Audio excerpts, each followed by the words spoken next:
গরুর নাড়িবুড়ি খাওয়ার বিধান কি? নাপাক অবস্থায় কি কবর জিয়ারত করা যাবে? পড়ালেখায় মন বসে না, ইসলামিক দৃষ্টিকোণ থেকে কিছু টিপস দিন। বাবা মায়ের কথা অনুযায়ী আখিরাত বিমুখী পাত্রকে বিয়ে করার ব্যাপারে বলুন। আর দেরি না করে চলুন আপনাদের প্রশ্ন উত্তর দেওয়ার শুরু করি আমরা। এরপরে এমডি দীপু জানতে চেয়েছেন গরুর নাড়িবুড়ি খাওয়ার বিধান কি? গরুর নাড়িবুড়ি খাওয়া জায়েজ, কোরআন হাদিসে কোথাও নিষেধ নেই। যেটা নিষেধ নেই সেটাই কিন্তু জায়েজ। খাদ্যের ব্যাপারে নির্দিষ্ট কিছু নিষিদ্ধ রয়েছে। আল্লাহ রাব্বুল আলামিন কোরআনে কারিমে বলেছেন, কুল লা আজিদু ফিমা উহিয়া ইলাইয়া মুহাররামান আলা তাআমি ইয়াতআমুহু।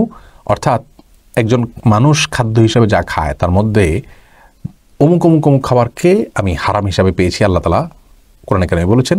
এর বাইরে আর কোনোটাকে হারাম হিসাবে পাইনি। তার মানে হারাম সিলেক্টেড, এর বাইরে যা আছে সব হালাল। অতএব গরুর নাড়িভুড়ি এটা হারামের তালিকাভুক্ত, শূকরের গোশত, রক্ত, মৃত, এই সব তালিকাভুক্ত যে হারামের আইটেমগুলো আছে তার মধ্যে গরুর নাড়িভুড়ি নেই, যার কারণে এটি হালাল সম্পূর্ণরূপে। কেউ চাইলে এটাকে পরিষ্কার করে, এটার নাপাক থাকা নাপাকটাকে পরিষ্কার করে তারপর সে খেতেই পারে যদি তার রুচিতে কুলায়। এরপরে নাইমুল ইসলাম জানতে চেয়েছেন নাপাক অবস্থায় কি কবর জিয়ারত করা যাবে?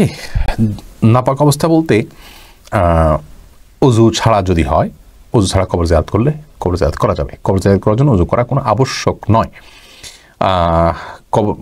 কোরআন তেলাওয়াত করা, কোরআন স্পর্শ করার জন্য, সালাত আদায় করার জন্য, তারপরে আপনার তওয়াফ করার জন্য যেরকম অজু আবশ্যক, তেমনিভাবে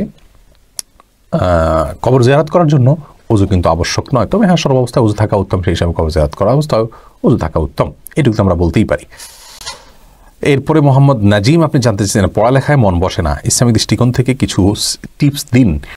আপনি পড়ালেখা মন না বসার কারণগুলো কি? আপনার মন কোন দিকে যায়? যদি সোশ্যাল মিডিয়ার অ্যাক্টিভিটিসে আপনার মনকে নিয়ে যায় তাহলে সেক্ষেত্রে সেখান থেকে আপনার মনকে সরিয়ে আনতে হবে। যদি অন্য কোনো চিন্তাভাবনা আপনাকে ডুবিয়ে ফেলে তাহলে সেখান থেকে আপনাকে ফিরে আসার চেষ্টা করতে হবে। এরপরে পাশাপাশি আল্লাহর কাছে দোয়াও করবেন।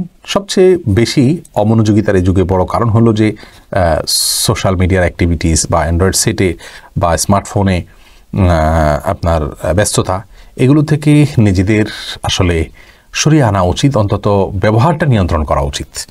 এটা না হলে আমাদের সার্বিকভাবে দুনিয়া আখেরাত দুই দিক থেকে আমরা ক্ষতিগ্রস্ত হচ্ছি। ফারজানা বিনতে নজরুল ইসলাম জানতেছেন বাবা মায়ের কথা অনুযায়ী আখেরাত বিমুখী পাত্রকে বিয়ে করার ব্যাপারে বলুন। বোন ফারজানা, বাবা মার কথা অনুযায়ী আখেরাত বিমুখী পাত্রকে বিয়ে করতে একজন মেয়ে বাধ্য নন, বরং এক্ষেত্রে বাবা মার অবাধ্য হওয়ার সুযোগ রয়েছে। এক্ষেত্রে যদি উপযুক্ত দিনদার পাত্র পান, স্থানীয় ওলামা একরাম, মসজিদের ইমাম এবং দায়িত্বশীল এবং বিচক্ষণ আলিমদের মাধ্যমে তাদেরকে অভিভাবক বানিয়ে দিনদার পাত্র পেলে তার সঙ্গে বিবাহ বন্ধনে আবদ্ধ হওয়ার অধিকার তার রয়েছে। যে পাত্র আখেরাত বিমুখ এবং আল্লাহ বিমুখ এবং ইসলাম থেকে অনেক বেশি দূরে, ফাসিক, তার সাথে বিবাহ করতে একজন মেয়ে বাধ্য নন বাবা মার কথা মানতে গিয়ে। অর্থাৎ বাবা মা একজন মেয়েকে এই কাজ অন্তত বাধ্য করতে পারেন না, ইসলামী শরীয়ত এই সুযোগ দেয়নি তাকে। তবে মনে রাখা উচিত আখেরাত বিমুখ পাত্র বলতে তিনি কি বুঝেন সেটাও আলোচনা সাপেক্ষ বিষয়।